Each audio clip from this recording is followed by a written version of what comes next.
I mean, win or lose, yeah, I agree. I think regardless what the outcome of the game Rose Bowl is, the off season hype train is already boarding right now for 2023, and it'll be leaving the station after January 2nd. Um, so hop on board while you still can. And but of course, winning would really just intensify the hype even further going into the off season. Rose Bowl champs, and you're returning a Rose Bowl champion team that's returning the bulk of the guys who helped them get there and helped them win that game.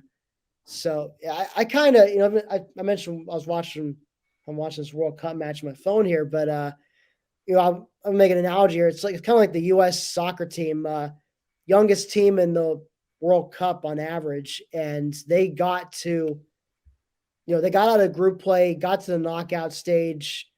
They were kind of overmatched against a more experienced, talented Netherlands side, but just to for a team that had missed the previous World Cup and was coming in kind of raw, it was good to see them get as far as they did, and it sets up nicely for 4 years from now when the U.S. will be hosting jointly with Mexico and Canada.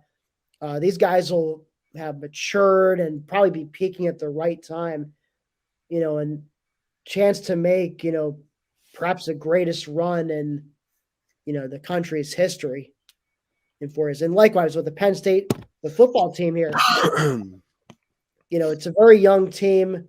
Most of the key guys have at least one more year, some cases 2 years, like, the running backs, Nick Singleton, Katron Allen, and of course, Abdul Carter, linebacker.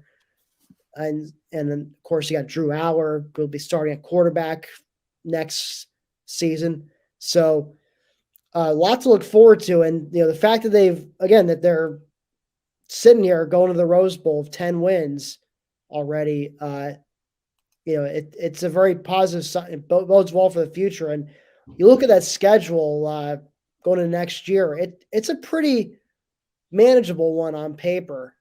And, it's also still going to be a 14 playoff next year. So it certainly is set up for them to be undefeated going into Ohio State in late October. And that could be an interesting game depending on how Ohio State is next year. But, I mean, given how Penn State kind of pushed them to the brink this year, it's only a game you think they can do so again, and perhaps maybe this time actually get over the hump.